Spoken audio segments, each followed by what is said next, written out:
Tom Reed stared through the massive crystal window of the Galactic Council's meeting chamber. Earth looked so small from here, a blue marble floating in the darkness of space. He straightened his plain black suit and took a deep breath. As humanity's first ambassador to the Council, the weight of his responsibility pressed down on his shoulders like a heavy blanket. The chamber itself was enormous, built to accommodate representatives of over 300 species. Some floated in special tanks filled with their native atmospheres, while others stood or sat on platforms adjusted to their home world's gravity. The air hummed with translation devices and environmental regulators. What caught Tom's attention wasn't the variety of alien life forms. He prepared for that. It was the way they looked at him. In their eyes, or whatever sensory organs they possessed, he saw something he hadn't expected. Fear. Species, human. Origin, Earth. Current technological level, grade C+. Time from first powered flight to space travel, 66 years. The Council's main computer announced his credentials in a neutral tone. Rate of technological advancement, unprecedented.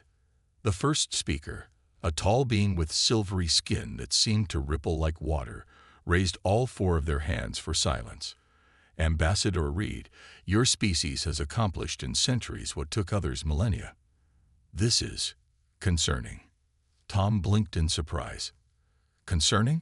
I would have thought it would be impressive. A low murmur spread through the chamber. The first speaker's skin rippled faster, a sign of agitation. Tell us, Ambassador, why does your species terraform? I don't understand the question, Tom replied honestly. When humans find a world too cold, they don't adapt to the cold. They build heating systems. When they find the air too thin, they don't evolve to breathe it. They create atmospheric processors. When they need to cross an ocean, they don't grow fins. They build boats. The first speaker's words carried a hint of accusation. Why? Tom looked around the chamber, suddenly understanding. Because we can. Because it's easier to change our environment than to wait for evolution to change us. The chamber erupted in worried whispers. A representative from a gaseous species floated forward in their containment sphere. This is exactly our concern. Your species doesn't just adapt to the universe. You make the universe adapt to you. For the first time, Tom felt a spark of pride mixing with his nervousness. Is that not what all intelligent life does to some degree? No, the first speaker stated firmly. Most species find their niche and stay within it. Even spacefaring races only expand to worlds that already suit them. But humans, they paused, their silver skin now almost still. Humans see a hostile world and think we can fix that. Tom looked back at Earth through the window. In just a few generations, his species had gone from horse-drawn carriages to starships. They'd taken their first steps on Mars, established colonies on Europa, and were already planning expeditions to nearby star systems. We have been watching your kind for centuries. Another council member spoke up, this one a crystalline being that sparkled with internal light. No other species has ever changed their planet's climate by accident, then realized their mistake and worked to change it back. The power to reshape worlds should take millions of years to develop. Your species achieved it before you even left your planet. Tom stood straighter. And this is why you fear us. The first speaker moved closer. We fear you because you don't understand how unusual you are. Every human child is born believing they can change their world. Every human generation looks at the impossible and thinks we can find a way. You transform everything you touch, Ambassador Reed, and you do it without even realizing how extraordinary that is. Looking at Earth again, Tom saw his homeworld with new eyes. To him, it was just humanity's nature to solve problems, to adapt, to change things that didn't work. But now he understood. In a universe that had found its balance over billions of years, humanity was something entirely new. We were the species that refused to be limited by nature's rules. We were the ones who looked at the unchangeable and said, watch us change it. and that terrified them. After the main council session ended, the first speaker asked Tom to follow them to a smaller chamber. Unlike the grand meeting hall, this room was simple and plain. Its walls showed moving images of different worlds, each one teeming with unique forms of life. What I'm about to show you has caused great concern among council members, the first speaker said, their silver skin now a dull gray color. They waved a hand, and one of the wall screens changed to show a desert planet. This is Kepler 186f, an uninhabitable world, or at least it was, until humans arrived 6 months ago.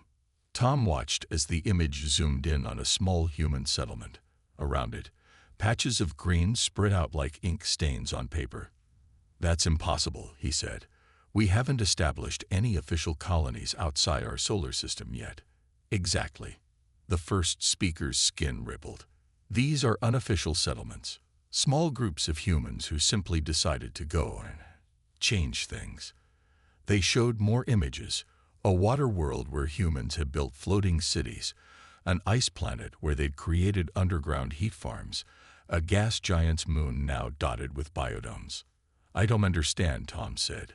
How did they even get there? They adapted alien technology they found in old shipwrecks, technology that wasn't meant to work together, but somehow humans made it work. The first speaker's voice carried a mix of admiration and fear. Do you know what happened when we tried to remove them? Tom shook his head. They offered to teach the local species how to do what they had done. And now those species are changing too. The first speaker moved closer to Tom. Your people are like a catalyst, Ambassador Reed. You don't just change environments. You change other species' beliefs about what's possible. On another screen, Tom saw a group of humans working alongside tall, insect-like aliens, teaching them how to combine different types of technology. The aliens learned quickly, their movements becoming more confident with each success. The council has never seen anything like this. The first speaker continued. Most species take thousands of years to accept new ideas, but expose them to humans for a few months, and suddenly they're thinking differently, trying new things, breaking rules we thought were unbreakable. Tom felt pride and worry fighting in his chest. Isn't progress a good thing? Progress, yes. Chaos, no. The first speaker's skin turned almost white. There are laws of nature, Ambassador, rules about how fast things should change. Your species ignores these rules. You take dead worlds and make them live. You combine technologies that should never work together. You treat the impossible as a personal challenge. More images appeared. Human children playing with alien young, teaching them Earth games. Adult humans showing other species how to modify their tools in new ways. Everywhere humans went, change followed. This is your warning, Ambassador Reed, the first speaker said softly. The council fears what we don't understand, and we don't understand humans. Some members want to isolate your species before you change too much, too fast. Tom looked at all the screens, seeing what the council saw. A species that treated universal laws as mere suggestions. What do you think we should do?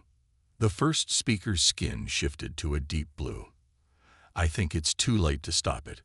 The humans we found in these settlements, they just smiled when we explained why they shouldn't be able to do what they were doing. Then they kept doing it anyway. Tom couldn't help smiling too. It was such a human response. The first speaker pointed at Tom's smile. That right there is what terrifies the council most. You're not trying to break the rules of the universe, Ambassador Reed. You simply never believed in them in the first place. Tom looked at the images again, at all the impossible things his people had done, and realized that humanity's greatest strength might also be its biggest threat to fitting in with the galactic community. They were the species that didn't know they couldn't. Kate Miller wiped sweat from her forehead as she studied the 3 broken power cores in front of her. The mining colony of New Hope was running out of air, and she was their last chance to fix it. Around her, the emergency lights cast red shadows on worried faces, both human and alien. It's impossible, said Blue, a tall alien engineer whose actual name was too complex for humans to pronounce. His crystal-like skin flickered with nervous light. These systems were not made to work together. They come from 3 different species with 3 different ways of understanding energy. Kate ignored him, pulling wires from one core and connecting them to another. The first core was from an ancient alien ship, the second from the colony's main power plant, and the third from a mining robot. According to every rulebook in the galaxy, connecting them would cause an explosion. But Kate hadn't read those rulebooks. The colony has 19 minutes of air left. The colony's leader announced over the speakers, "All non-essential personnel, please enter sleep pods to conserve oxygen." Blue watched as Kate stripped more wires. "What are you doing? These systems are completely different. It's like trying to mix water, fire, and stone." Kate looked up, her eyes bright with an idea. "Why not? Water cools fire. Fire heats stone. Stone contains water. Everything is connected if you look at it the right way." She worked faster now, her fingers moving with certainty. Where others saw 3 broken machines, she saw parts that could work together. It didn't matter that they weren't meant to. She would make them fit. 15 minutes of air remaining, the speakers announced. Blue's crystalline body dimmed. Even if you could connect them, the energy types are incompatible. One works on heat, another on light, the third on magnetic fields. "Then we'll make them talk to each other," Kate said, pulling tools from her belt. "Heat creates light. Light creates magnetic fields. Magnetic fields create heat. It's all just energy moving in different ways." She began connecting the cores in a triangle, using pieces of her own tools to bridge the gaps. Other engineers, both human and alien, watched in fascination as she broke every rule they'd ever learned about power systems. 10 minutes of air remaining. Kate's hands moved faster. She'd seen her daughter playing with magnetic blocks yesterday, stacking them in ways they weren't meant to go, making impossible shapes stay together through sheer determination. If a child could break the rules of magnets, she could break the rules of power cores. 5 minutes of air remaining. Blue moved closer, his crystal body now glowing with interest. That's not how any of this works. But the cores began to hum. Where they connected, energy sparked and danced. Heat flowed into light, light into magnetic fields back into heat. It was messy, inefficient, and completely impossible. And it worked. The colony's lights flickered back to life. The air processors roared back to full power. All around them, machines that had been dead for hours came back online. Power restored to all systems, the colony's computer announced. Air quality returning to normal levels. Blue stared at the 3 cores, now working together in perfect harmony. "How did you know this would work?" Kate shrugged, already starting to clean up her tools. "I didn't, but I figured they're all just different ways of moving energy around. Sometimes you have to stop thinking about why things shouldn't work and start thinking about how they could." News of what happened at New Hope Colony spread quickly through the galaxy. The Council received reports of a human engineer who had broken the laws of physics simply because she didn't know she couldn't. 3 species immediately demanded that humans be banned from touching their technology. 4 others secretly requested human engineers be sent to teach at their technical schools. And in a small workshop on the colony, Kate Miller began teaching Blue how to look at machines the human way, not as fixed systems with unchangeable rules, but as puzzles waiting to be solved in new ways. The universe watched and worried as another species learned to break the rules. Dr. James Walker stood in his laboratory on the Galactic Science Station, surrounded by walls of glowing screens. Each one showed a different human colony world, and each one told the same impossible story. He rubbed his tired eyes, still not quite believing what he was seeing. "Computer, show me New Eden Colony again," he said. The main screen lit up with images of a planet that had been dead just 3 years ago. Now it had blue oceans, green forests, and clear skies. According to every scientific model, This kind of transformation should have taken thousands of years. Most interesting, said Professor Axe, a tree-like alien scientist who had been studying human colonies for the past year. Their leaf-covered branches swayed with excitement. Humans are changing more than just the environment. James nodded, pointing to another screen. Look at these crops. The aliens gave us seeds that would only grow in their home soil. Instead of giving up, the colonists changed the plants themselves. They created new versions that could grow anywhere. He switched to another image, this one showing strange new animals roaming the plains of New Eden. And here's something even more unusual. Some Earth animals bred with local creatures, creating entirely new species. The Council's scientists said this was genetically impossible, and yet it happened. Axe said, their leaves changing color from green to blue, a sign of deep thought. Just like the hybrid plants growing in human gardens, or the new minerals forming in human minds. Everywhere humans go, impossible things become possible. James pulled up his research notes. I've been tracking patterns across all human colonies. We're not just changing things on purpose, we're changing them by accident too.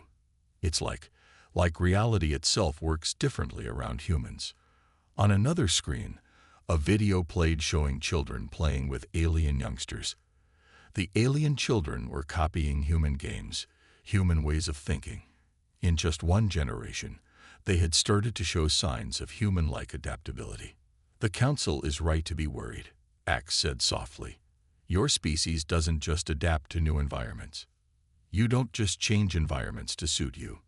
You change the very rules of what's possible. And you teach others to do the same. James switched to another set of data. Look at these readings from the colony worlds. The very laws of nature seem more flexible around human settlements. Things that shouldn't work do. Things that should be impossible happen. He brought up more images. A forest where earth trees and alien plants had merged to create something entirely new. A desert where impossible flowers bloomed. A sea where new forms of life were evolving at impossible speeds. We're catalysts, James said, finally understanding. Like adding one chemical to a mix and watching everything change.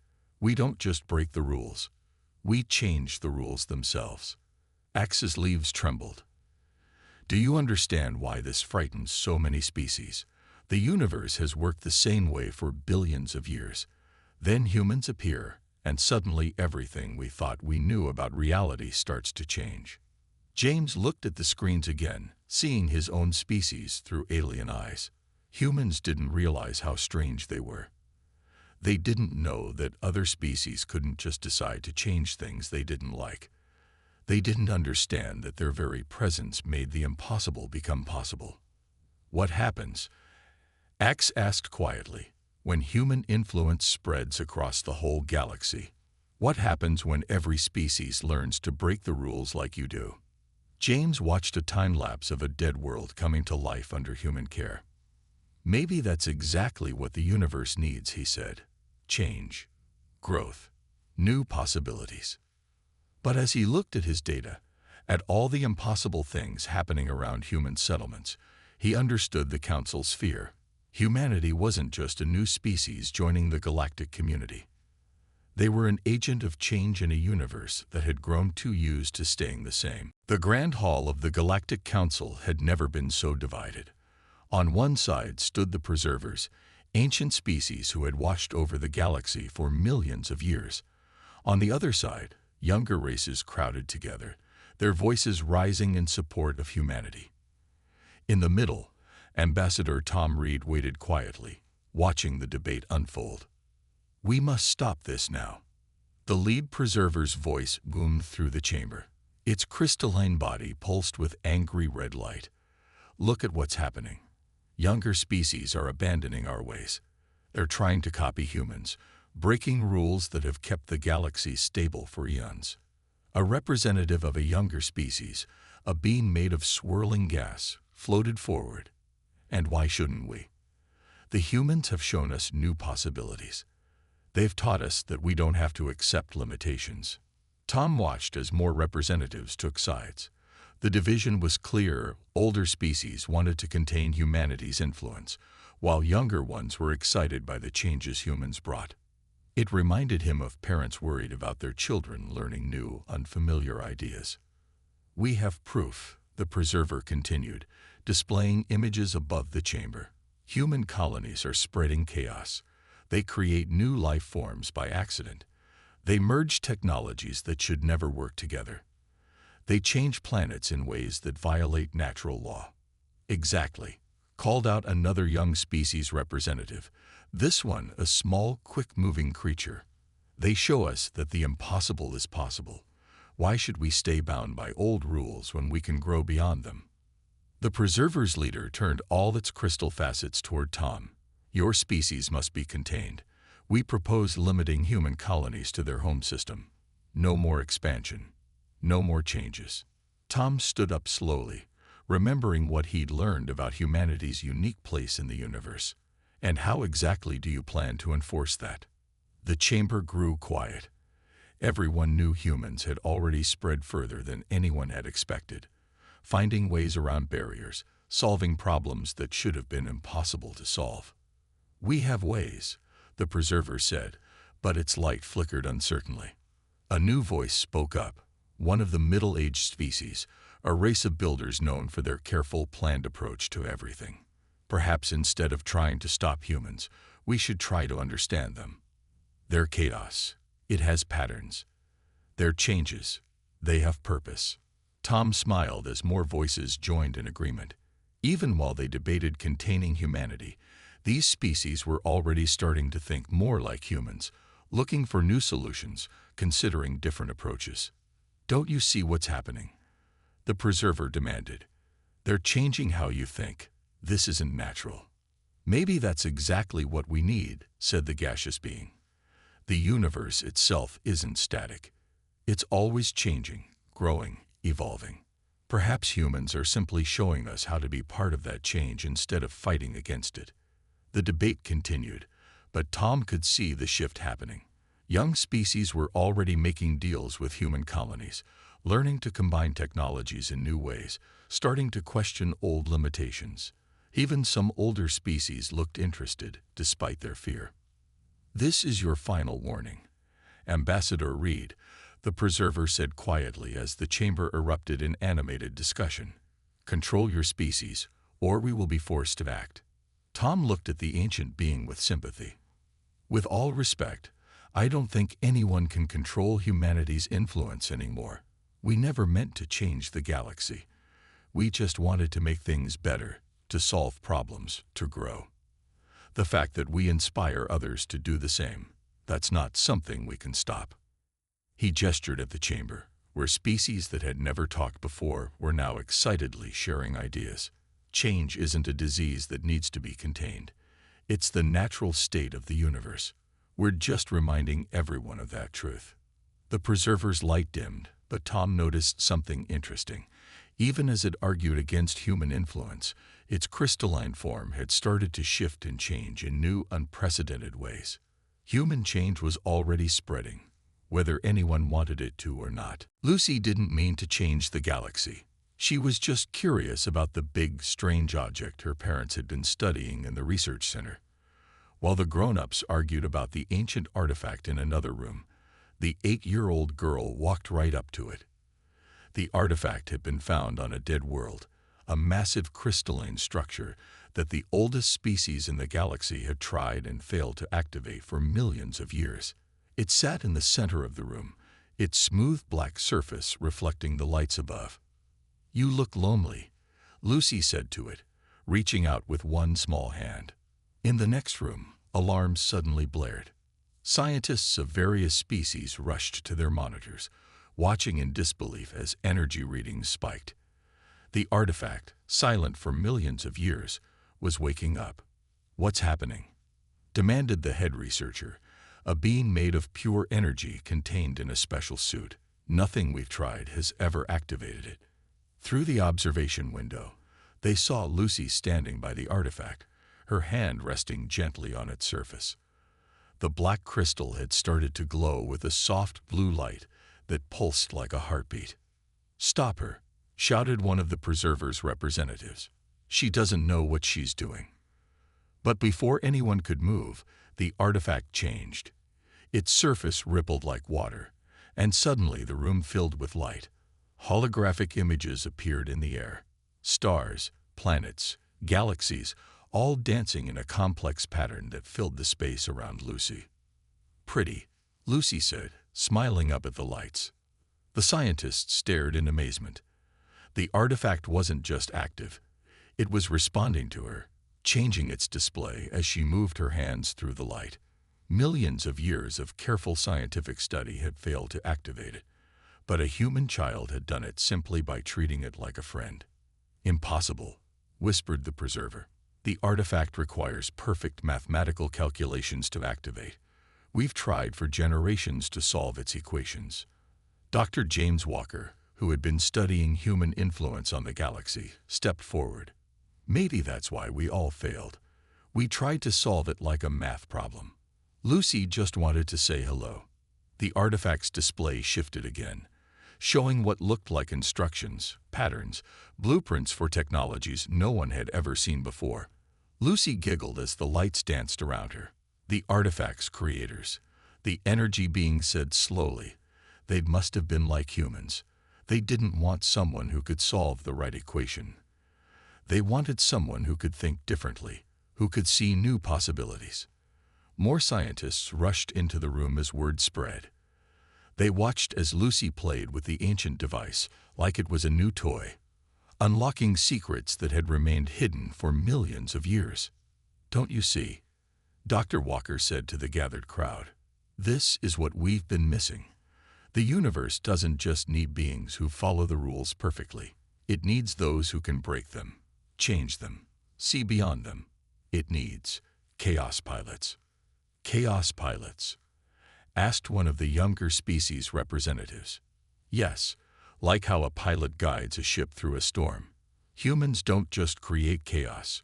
We help guide it, shape it, use it to find new paths forward." That's why the artifact responded to Lucy. She didn't try to control it. She just played with it. The preserver's crystalline form dimmed.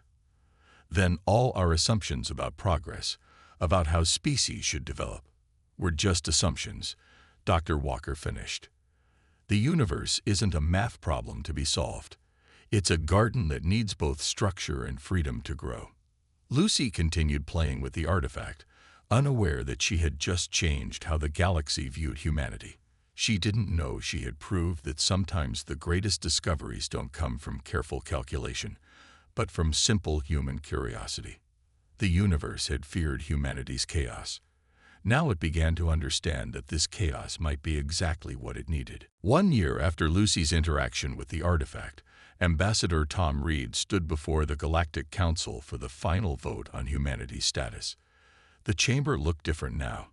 Species that once stayed separated now mixed freely, sharing ideas and discussing possibilities. Even the preservers had changed, their crystalline forms showing new patterns never seen before. "We gather today," the first speaker announced, "to address the human question once and for all." Tom looked around the chamber, remembering his first day here. Back then, the fear had been obvious.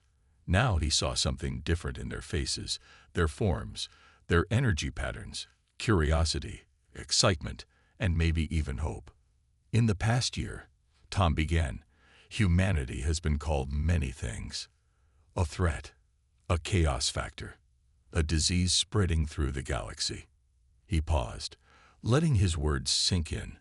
"But we've also been called teachers, innovators, and most recently, chaos pilots." The chamber stayed silent, listening. "We've seen what happens when humans touch the galaxy. Yes, we change things. Yes, we break rules. Yes, we do impossible things." Tom smiled. "But look what else has happened." He gestured to the screens around the chamber. They showed Kate Miller's power core innovation, now being used to solve energy crises across 100 worlds. They showed Dr. Walker's research stations, where species work together in new ways. They showed Lucy's artifact, which had led to the discovery of dozens more like it. each waiting for someone to approach them with a child's openness rather than an engineer's caution. The universe feared us because we changed everything we touched, Tom continued. But change isn't our enemy. Change is how the universe grows. Every star, every planet, every living thing exists because something changed. A young species representative floated forward. The humans taught us to question rules we thought were unbreakable. Because of them, we've solved problems that troubled us for generations. Because of them, added another, we remember what it means to be curious, to wonder, to try new things without fear of failure. Tom nodded. Humanity never set out to change the galaxy. We just wanted to explore it, to understand it, to make our little corner of it better. But in doing so, we reminded everyone of something important. The universe itself was born from chaos, shaped by change, built on endless possibilities. The first speaker's silver skin rippled with new patterns. We feared humans would destroy the careful balance we had built. Instead, they showed us that true balance isn't about staying the same. It's about learning to dance with chaos, to guide change rather than fear it. That's what humans do best, Tom said. We're not just agents of chaos.